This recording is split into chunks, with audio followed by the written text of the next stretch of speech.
Nigeria, Bioko Island, Liberia, I wanna know ya, Cameroon, Guinea-Bissau, Sierra Leone, gotta let me show ya, Nigeria, Bioko Island, Liberia, I wanna know ya. Hey everybody, what's up? What's up? I'm back. Hello. Welcome to African Ancestry Live. I'm Gina Page. I'm the president and co-founder and head of community and culture here at African Ancestry. Plachette is here. Hey Lisa. Hey Joseph.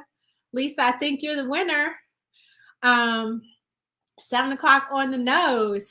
So welcome. We are African Ancestry. We are the pioneers of genetic ancestry tracing for Black people all around the world. And we're on a mission to help Black people transform the way we view ourselves and the way we view Africa through DNA, using your DNA to reconnect you to the present day African country and ethnic group that you share ancestry with. So we're way different than everybody else. We're just different. We are in service to the ancestors. I don't know what these other people are doing, but we're here for the ancestors to make sure that they are known, to make sure that they are remembered, to make sure that they are venerated. And we're helping you to do that. We've helped over 1 million people to do that since we started this journey 18 plus years ago. So I'm always happy to be with you guys on Wednesdays. I wasn't here last Wednesday because I was in Ogden, Utah. Shout out to Weber State and all of our new family members at Weber State. All those, what would I call them? All those students who were just engaged and committed to learning who they are. Shout out to all of you. Fancy Patterson, you're here. Fancy, we need your email address so we can send you your gift. Hey, Daniel, Menelik, Our Cafe, Cubano, Keys, Diallo, Sumbri in the house. Shout out to Diallo holding it down for us in Ghana. Hey, Monique. Oh, I see somebody new. Gagutical Solutions. That's a new one. Welcome. Hey, Nicole and Mondrial. I already said Lisa. Hey, thank you, Diallo. Avanti's in the house. Charlene. Woo, woo, woo. Latanya. Hey. Thank you. Wendy held it down, though. And you guys had a really good session with Dr. Amin. Thank you, Wendy. Shout out to Wendy Cherry from Jersey to Me. Have you guys got Wendy's book? We've been pushing other people's books. What about From Jersey to Me? Wendy, can you put your website up on the lower third, please, for the people. Yakota Strong, I'm getting ready to see you in just a few. PC Kenny, we're going back to Sierra Leone. Della's here. Kevin, Mike, hey. I'm happy to see you. Marjorie Smith, your swag is in the mail. I sent that yesterday. Hi, Carlos, Carol, Atlanta's in the house. All right. So listen, Lisa won the mask. Go to info@africanancestry.com to give me your address, Fancy, so we can get this to you. Lisa won an African Ancestry mask. I don't know if we have a picture of it, but Lisa, tell us your country. I believe you have a country. So we can try and get you the mask of your country if we still have any left. You guys, those masks are almost gone. There it is. The African Ancestry face mask covering. They're almost gone, but you still got to wear a mask. If you're going to start traveling, you need a mask. If you are going out to dinner in certain cities, you got to wear a mask. Or if we're going to listen to Nicole Hannah Jones speak tomorrow, we got to wear masks. So get yourself an African Ancestry mask. Regina's going to order her test tonight. Woo! All right, Regina. That's exciting. Can't wait to find out where you're from. Oh, you won already, Lisa? Lord have mercy. I don't know. I'm going to let Wendy be in charge of that. See, we're family. Family is honest. We got honest family here. We got Chicago in the house. Pablo's here. All right. So, I'm excited. Y'all can tell I'm excited. Let me focus and concentrate. All right. So we have another powerhouse. Look, the African Ancestry family is deep. We run deep. What you want to know about? We got an expert. And tonight is no different. You know, this month we're talking about identity and consciousness. And you know, we've had some powerful people coming through to share different aspects of that with us. And tonight is no different. So we have Erika Totten with us tonight. She is a spiritual life coach. She's a dynamic facilitator. She supports Black people in breaking free from self-limiting beliefs and breaking free from internalized oppression, so that they can create lives that are rooted in joy and authenticity and liberation. Who does not want a life rooted in joy and or authenticity and or liberation? If you don't want that, let me see it in the chat. Tell me, I want to see in the chat, I don't want to be joyful, authentic, or liberated. I don't think there's anybody here who's going to say that.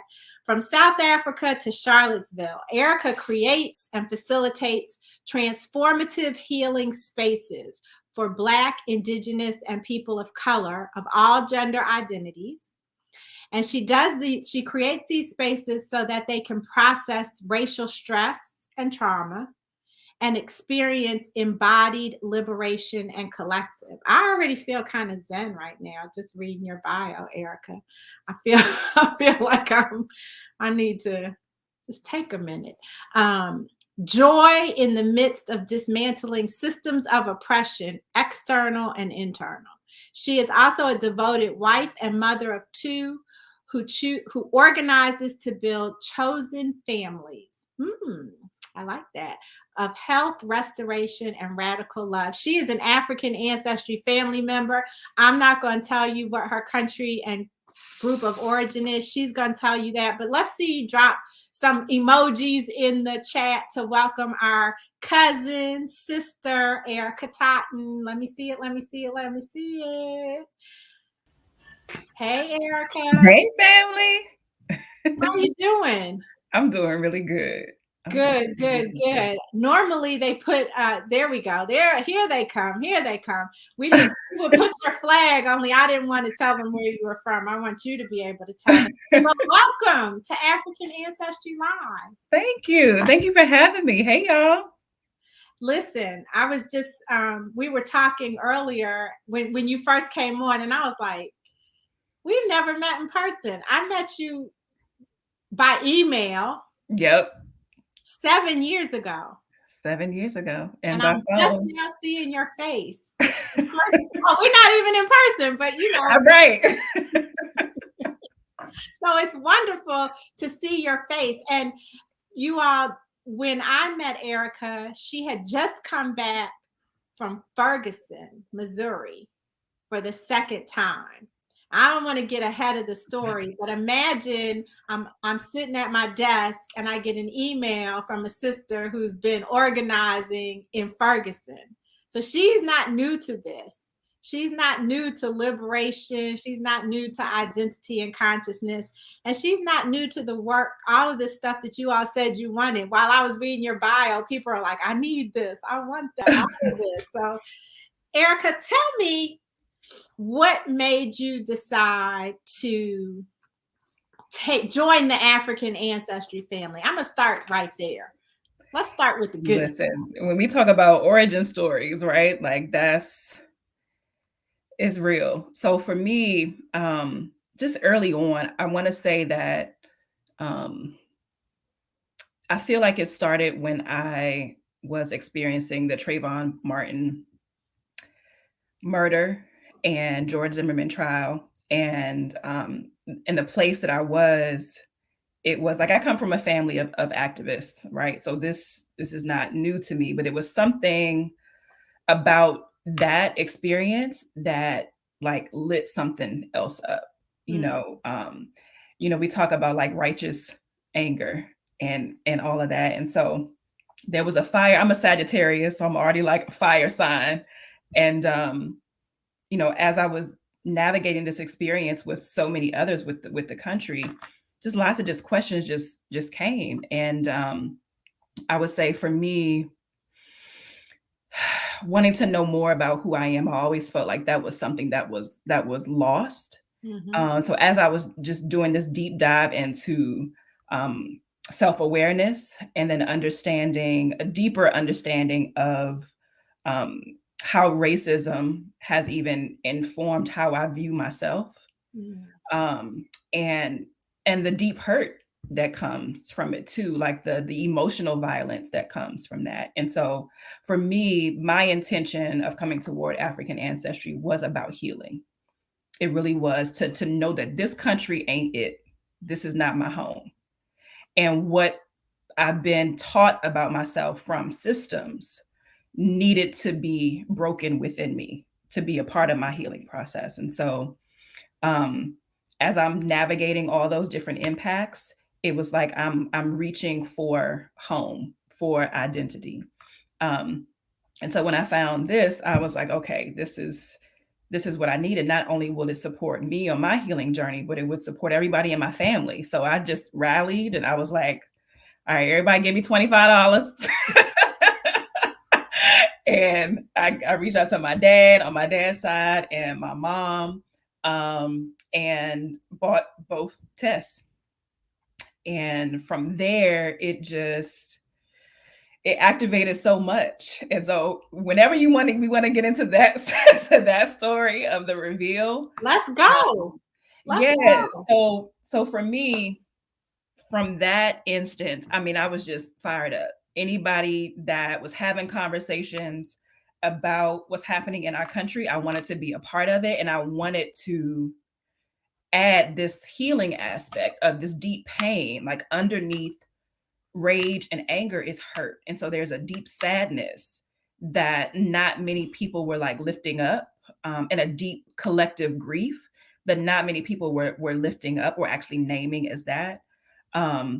And so anyone that I could speak to that was having these conversations, we were having these conversations at Bus Boys and Poets. I was speaking at colleges, like it was all of that. And so for me, when I got the test, and actually when my mom got the test, so I want to say my cousin took it on my dad's side, and then my mom took it, and then when we got the results, and I had video of that reveal, and then so I just went into this search, and for me, what was happening in that time, I was angry, and so I had a lot of fire, and there was a lot of classism being spoken about. There was like, I would say, colorism, like internalized anti-Blackness, like all these different things within our community, and then in other communities too. And so, you know, a part of my reputation is like being known for the person that's like snatching mics from Al Sharpton or like flipping over tables.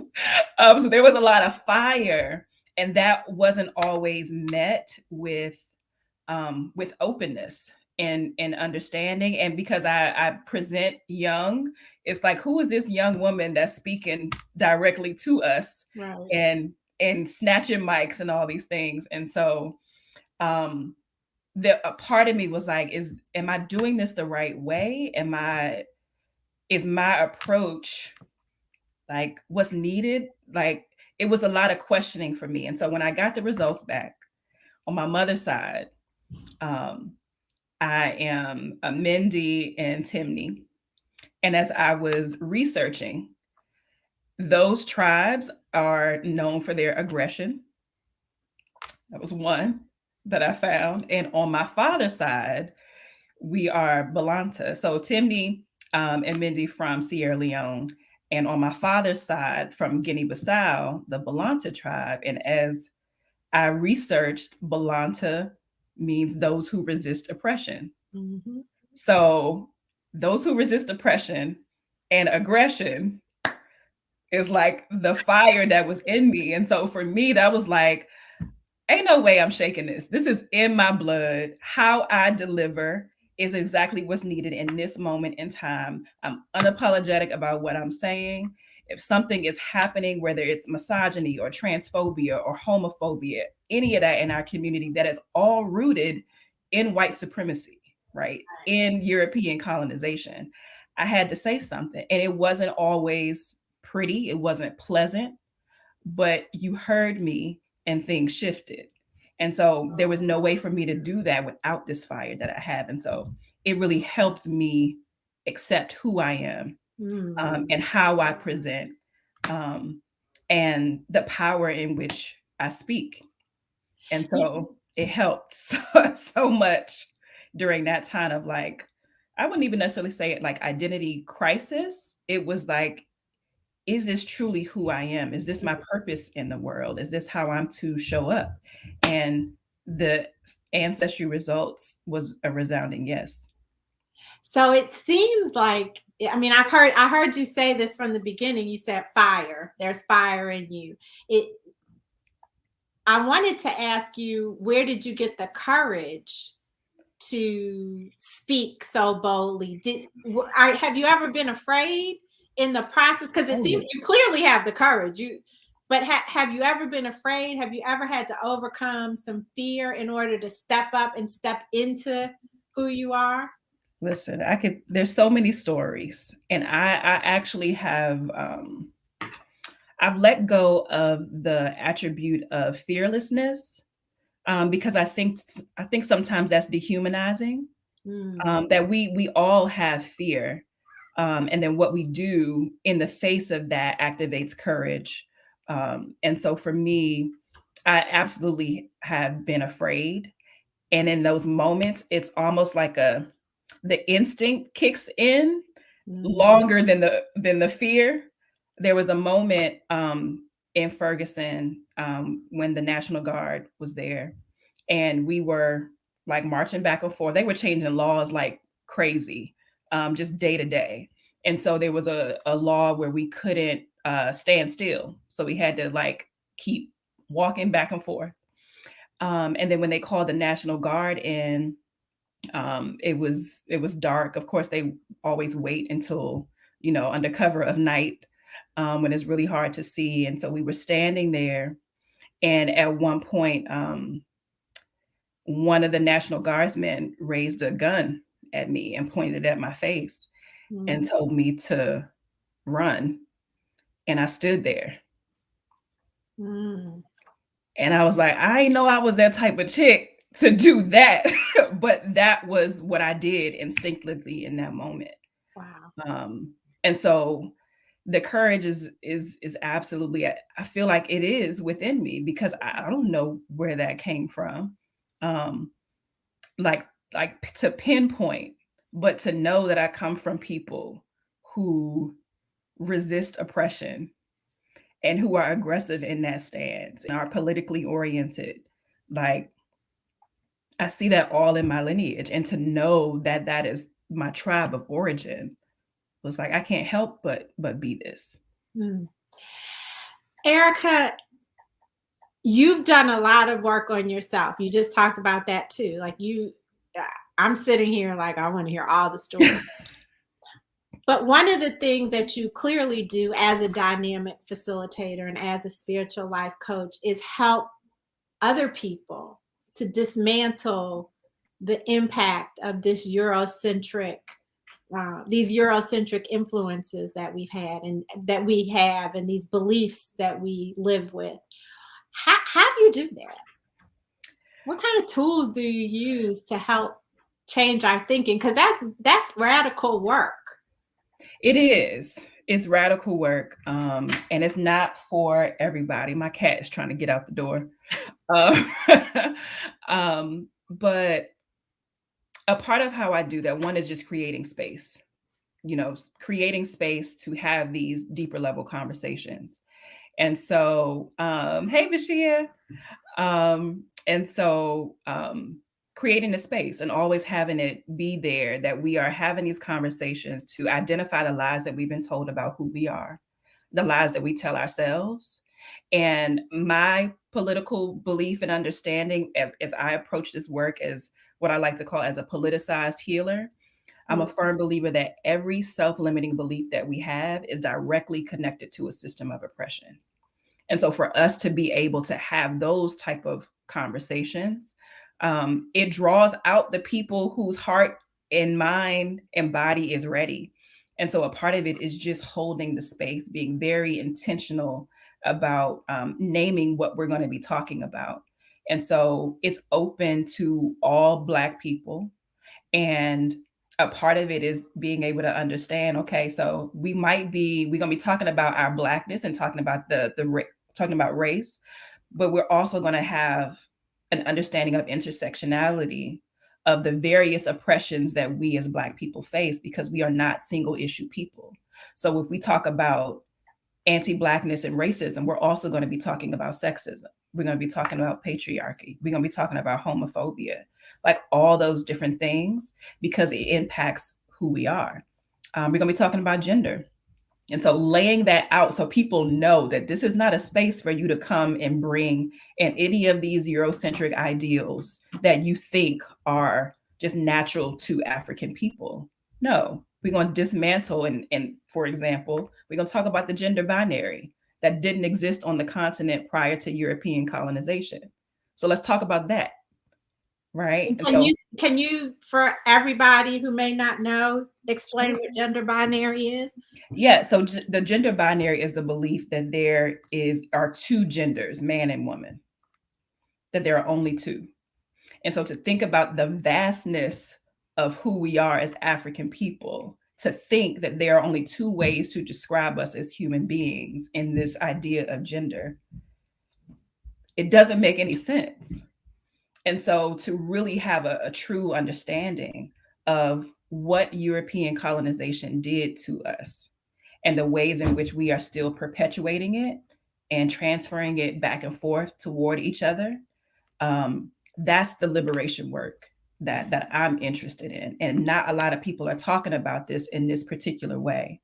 And so to hold space and have compassion for people who are unlearning. And so for me as a boundary, I don't really work with white folks because it takes a whole lot of energy. And there are a lot of people that are doing that work.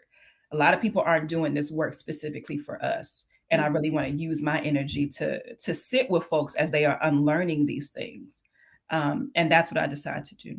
So what makes somebody come to you, Erika? Like if we're walking along or let's just say, I won't pick a name, but somebody's walking along and they are comfortable in their beliefs. They don't understand that their beliefs are Eurocentric beliefs. They don't have enough foundational knowledge to know that something needs to change in how they're viewing themselves in the world. How does somebody even know to come to you or to seek out these conversations? Yeah, most of the time people find me at live events like this or through the emotional emancipation circles that I host. They might read a description or have someone that has attended the space. Like they are always inviting other folks to come in and be a part of these conversations. So it's between either word of mouth or live events, or if I'm speaking on a panel and something that I say resonates with folks. And so, yeah, that's usually how folks find me. I don't do ads and all of that. It really is, when your heart is called, when something pulls at you, this is a space that's always going to be there. Do you find that the majority of the people that come to you are very early in their journeys or are well on their journeys? What kind of mix of people do you get? I would say the mix of people varies based on the space, right? So for emotional emancipation circles, it kind of runs the gamut. Folks that are a bit more advanced in their political understanding and a little further along on their healing journey, and some who are just really fresh. When it comes to the one-on-one work that I do, there's to me, when I do discovery calls and I'm, kind of using my intuition to feel people out, most of the folks that I'm working one-on-one with have a bit more advanced understanding of their own self-awareness. So people are able to say, I'm stuck and I'm seeing these same patterns. And so that they're at least able to name what's happening and naming the pattern for themselves. In the emotional emancipation circles, I'm supporting people in asking those questions so that they can, if they haven't seen the pattern, right, they can maybe identify it in a collective healing space where lots of people are doing the same. So what is you just kind of defined it, but can you give us a broader definition of an emotional emancipation circle? Yeah, so emotional emancipation circles were created by the Association of Black Psychologists and Community Healing Network. And I'm one of the members of the executive committee, and one of the earliest facilitators. I actually was trained in Ferguson in 2014, and kind of crashed the CBC when they were having a having a meeting, and I challenged them to come and bring this work to Ferguson. And so they weren't able to come in August or October, but they did come in December. And so it's a collaboration again between the Community Healing Network and Association of Black Psychologists that really has consciously developed these we like to call them self-help support groups, specifically for Black people navigating racism. And I've, queered the curriculum quite a bit when I do my spaces as a Black queer woman. I like to make sure that that there is a framework of intersectionality, that we are not single issue people. We don't live single issue lives. And so those are spaces that are for Black people, period. You identify as Black, then you're able to come. If you don't, then this space is not for you. And I really hold that space sacred. So we're doing that deep level work to be able to decompress, to share how you're navigating the world. If something crazy happened at your job and you just need somebody to talk to, you have people in the circle that get it. You don't have to try to explain what's happening. And then we go within. I teach essential emotional wellness skills like breath work, different energy exercises. We have a lot of joy. We always start our circles with joy. And then there is a framework that we all follow. So we are doing like particular work to set ourselves free. And so not everybody is about that life, and that's okay. But when they're ready, the space is there. And everybody may not be about that approach. Like you talk about how this is a very political, or your space within this work, it comes from a politicized perspective. Yeah. I love this. So if somebody wanted to create or start an emotional emancipation circle, what would they do? They need to get trained. Yeah. So who would they contact? So you can go to communityhealingnetwork.com or .org. I forget which one it is. And then you could sign up to be trained. I think they're going to be doing a training, if it hasn't started already, doing a training after the holiday. But they require that you have attended a full cycle of emotional emancipation circles. And so there's a curriculum with 7 keys that we move through. And again, so that's a requirement to be trained as a facilitator. And our goal is to continue training folks, community healers, folks who are able to hold space for folks in an effective way. We want to train more and more people so that there are circles everywhere. And there's lots of circles happening already. There are circles. I was a part of a cohort in Cuba. There are circles in Connecticut. I mean, they're everywhere. So they're doing that deep level work to train folks to hold space. What do you find are some of the outcomes for when people, I want to say, breakthrough, like when people kind of, when it clicks, when they get it and they have figured out how to use the tools for themselves and be liberated. What are some of the impacts that you see? It's so beautiful to see. And I have a lot of the testimonials on my Instagram page. And so one of the things that I consistently hear is just this level of groundedness and who they are, knowing their worth and value. And so I recognize one of the strongholds on so many of us, and I see this in particularly with Black women, they come with feelings of unworthiness, right? To believe that their worth and value is based on what we can do or produce for other people, which is internalized capitalism, right? And so to really have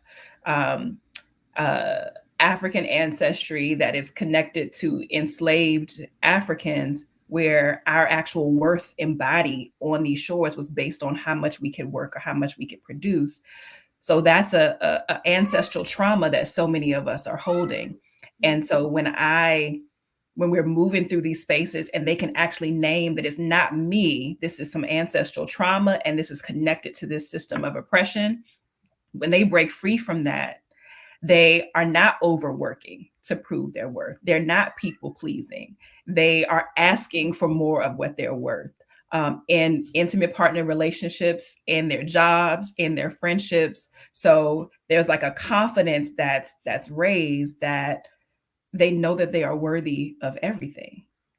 And so to move through the world in that and to own their beauty and all of that. And this is from people of all genders. And so, yeah, it's amazing. It really is. Yeah, I don't know, when you were talking, I just saw sparks. Like, I don't know, I saw sparks of, like, I'm free from this and I'm free. That's what it feels like literally, like breaking chains. Like this really is that work. And it's generational, right? So if I have this internalized oppression and I'm unaware of it, I'm unknowingly projecting it onto my children and the people around me. But when I break free from that, then I'm stopping that right where it is. So it's like this far and no further. Like that's the liberation work that really gets me excited. And for me, I'm a firm believer that healing does not have to take long. You just got to be ready to be free. It's the resistance that takes long. That's a quote right there. Healing does not take that long. It doesn't take long. You just have to be ready to be free. There it is. What do we say after that? Let me let my cat out real quick. Go ahead, listen. So many of you all are saying that this is resonating with you. Avanti, our community needs this badly. Look, speaking of being free, your cat's like, I need to be free. Right. Let me out. Your cat, no, you've even helped your cat. Listen, Craig be ready to go. My cat's name is Craig. Craig is ready to break out. To go. So, I mean, there's so many questions we have here, but I'm curious about your legacy. So you're very clear about who you are. You're very clear about where you're from. What is it? What kind of legacy do you want to leave, Erika? That's a powerful question. And I feel like my heart, like, for me, I'm leaving it now. Like there is nothing different about me than anybody here watching us, right? There's nothing different about you than anybody here watching us. And so for us to be in our purpose, and to be living that out and knowing that what we were put on this planet to be and embody is helping so many other people get free. And so my legacy is like, I always want to be able to give people the tools, right? To set yourself free. And a part of it is being open and honest about how I'm doing that for myself, how I've done it and how I'm continuing to do it for myself. So it's not like this power hoarding or information hoarding. It's for everybody. And so, yeah, it's just me continue to be transparent and share what I'm doing, and teach other people how to do it for themselves. Because if I'm doing my job as a coach, you're not going to need me forever. That's a specific reason why I chose not to be a therapist, right? That I'm going to give you everything it is that you need and help you remember who you are. And then you can do this too. So you're a living legacy. Living legacy, as we all should be, right? Yeah, you're not waiting. You're no. Charlene says one of my first EEC, emotional emancipation circle lessons was that it's not what white people think about us, it's what we think about us. That was free. And Charlene has been like a EEC OG. Good to see you here. I love it. So Erika, in the spirit of teaching, we have a segment of African Ancestry Live called Fact or WACK. Okay.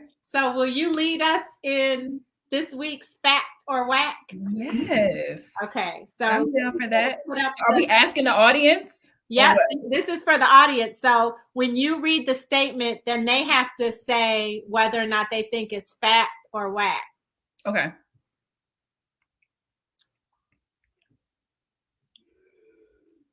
Okay. Your resilience is determined by the state of your mental health. Fact or whack? Your resilience is determined by the state of your mental health. Fact or whack? Don't be scared, y'all. Put it in the chat. Menelik is saying, okay, we got some facts. We got some facts. Okay. The facts are winning. The facts are winning. The facts are winning. Okay. Walter, okay, Zenobia came through with a whack. Zenobia, I need your address too, by the way. You were a winner many weeks ago. Okay. All right. So Lisa said both. Okay. So is it fact or whack? Whack. Whack. Whack. Why is it whack? Yes. So here's the thing. There's complicated relationships with this word resilience, right? Oftentimes resilience has been weaponized for people who are the most marginalized. Like, you got to pull yourself up from the bootstraps, you got to push through, right? But resilience is multidimensional, and it's determined by 9 different factors: your genetics, your neurobiology, your epigenetics, like the ancestral trauma, the things that you've experienced, that your ancestry has experienced moving forward and coming through you, all these different areas. So it's not just your mental health, it's your spiritual life, it's your level of physical fitness, and not based on this fat phobic, white, euro-centric, like thinness as health. It is, how are you able to take care of yourself, and what's your stamina when you talk about physical fitness. So there's all these different factors. So your mental health is just one piece of what builds up your resilience. And so what I like to ask people is, what part of your, Dr. Grills calls this like the resilience gumbo, like what ingredient is missing from what makes up your resilience, right? Some of these things we can't change, but some of these we can. So what is missing from your resilience that you can add to build up your resilience? Oh, so you all need to take a screenshot of this slide. This is a good one. I like that. The gumbo. What's missing?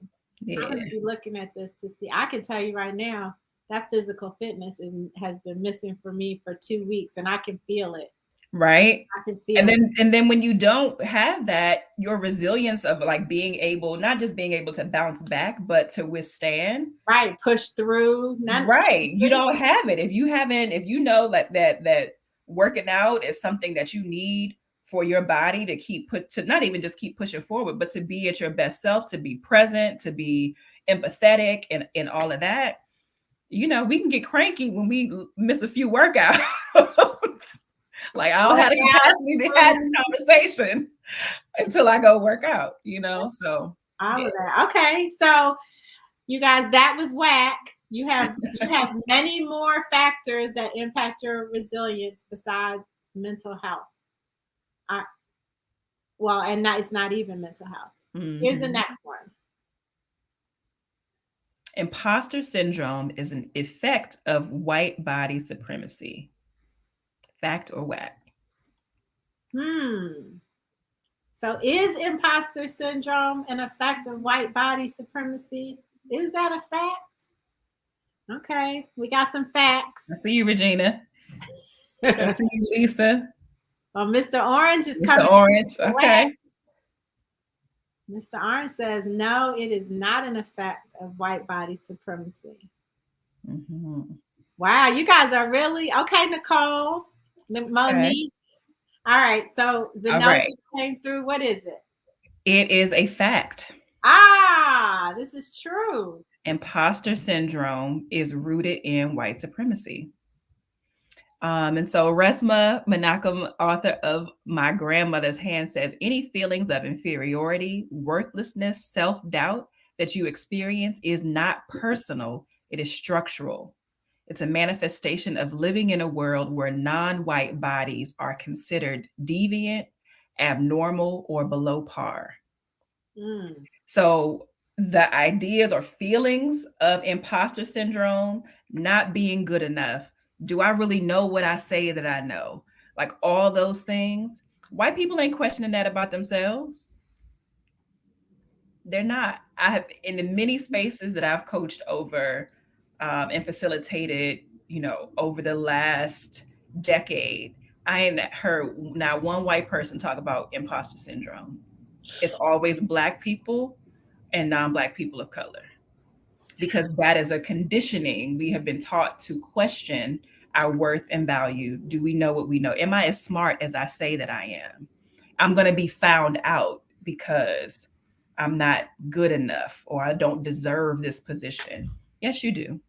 And more often than not, if we are really honest, we are more advanced than the people who might be superior to us in these positions of power. And oftentimes in those spaces, we're doing the most work. So, do you see, in your experience, do women suffer from imposter syndrome more than men? Yep. Yep. So in my experience, it's been women and gender nonconforming folks. Yep. And we know what system of oppression that's rooted in, right? Sexism, like transphobia, cissexism, all of those things. So we have to make sure that we are naming it for what it is. It's not us. So it's not personal, it is structural. So there's nothing wrong with you. There is nothing wrong with us. There are systems of oppression that are impacting how we see ourselves. And so if we get into a practice of naming it when it comes up, right? So it's not anything about, oh, I'm not beautiful. No, that's internalized anti-Blackness that taught me to question my beauty and taught me to measure it up against someone else's. So we have to name what that is so we can break those chains. It's not personal, it's structural. We got all kinds of t-shirt slogans out of this one. Empowering t-shirt slogans. Right. That's what we need, right? I would rather wear that than something else. So you don't forget, so that you remember. I love it. Erika, I appreciate you so much. I appreciate I'm going to say your courage, even though I know you can't even help it. It's just part of who you are at this point. Representing us and representing for us on the front lines, and your willingness to support us through your facilitation work that you do in larger groups, and your individual work that you do as a coach, as a spiritual life coach. It takes a lot to walk in what you're supposed to do in the face when you are faced with the structure and when you are faced with the system.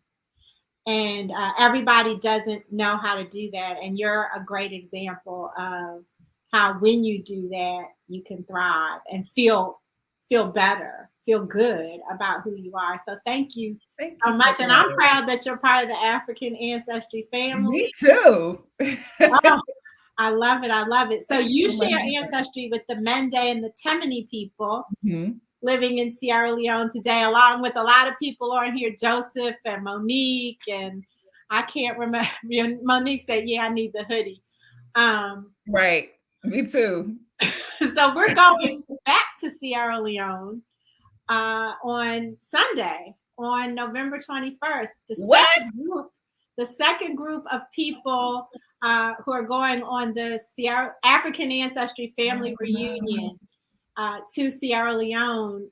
We're leaving on Sunday. And when we went for the first time in April, there were 10 of us there were 10 descendants who traveled with us. And we created a video. of their experience. And I'm telling you right now, the video, when we showed the video to the team, everybody had goosebumps. I couldn't stop crying. Simone came and gave me a long, 30-second hug. This is an extremely powerful and moving video. So next week, instead of doing our Facebook Live, because it's or our AA Live, it's the night before Thanksgiving, and for whatever you plan to do on Thursday with your family, we decided to have a watch party. So next Wednesday at 6 p.m. Eastern, we're going to release the video of the very first African Ancestry family reunion to Sierra Leone. And I hope that you guys will all be here to join us. If you go to africanancestry.com/watch, you can get information about how to watch it with us next Wednesday. And Erika, you have got to come. Oh, I'm already listening. Whenever the next one is, we're gonna talk, because that is my plan. Absolutely. Yeah, the first group was 59 people. Well, that wasn't the first group. The largest group so far to get citizenship had 59 people who had taken the African Ancestry test. This time, the group that's going now on the second family reunion, I don't know how many are going to be getting citizenship, because it's not just, you don't have to come with us to go. Yeah. You can go with others or on your own. But 26 people are rolling with us. So I think we're going to have close to 50 people this time as well.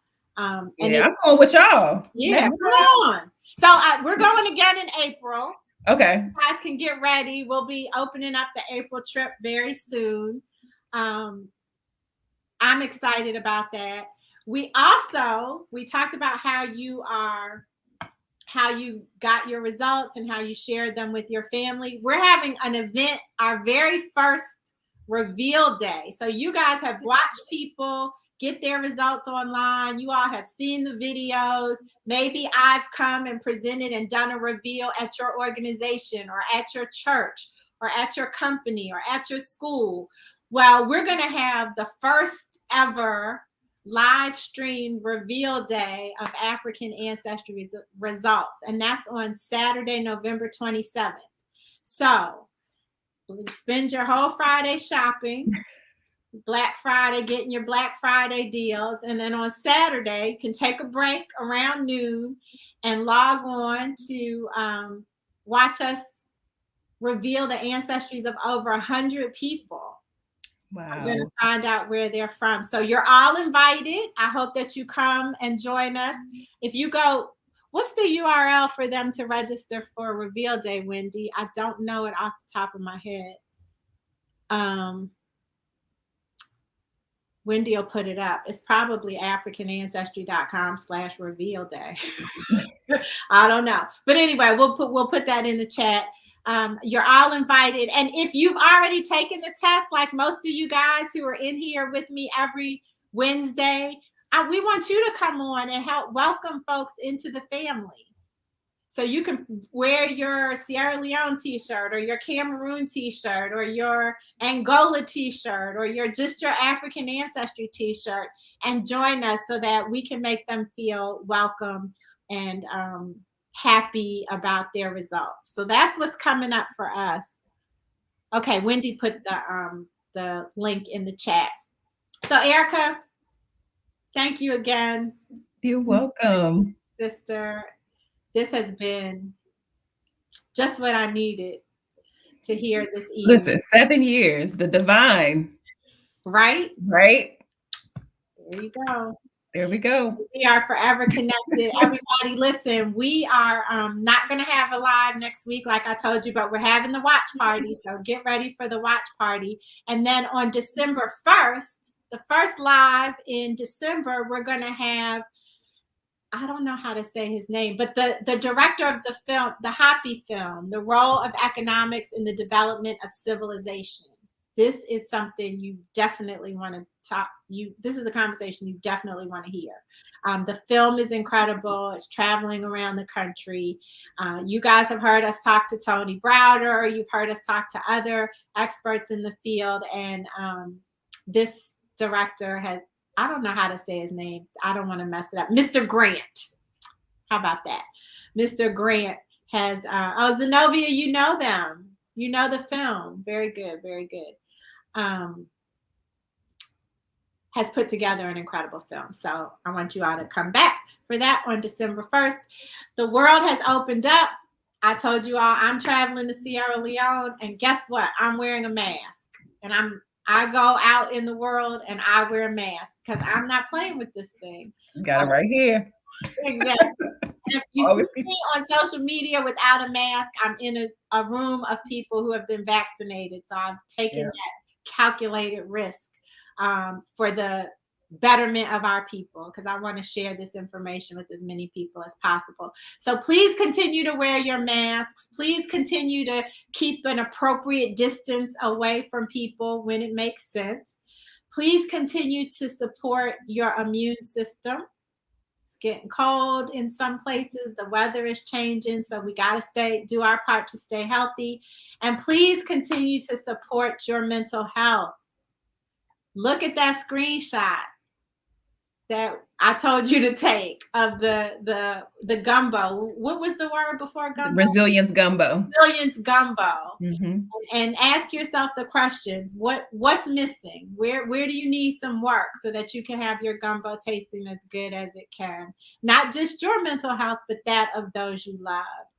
And don't forget to check out our sister Erika. Her IG is @ToLiveUnchained.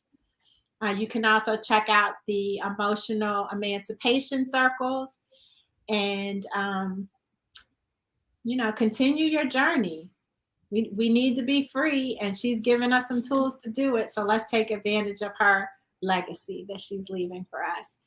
Until we meet again, everybody, may you be happy, may you be healthy, and may you be whole.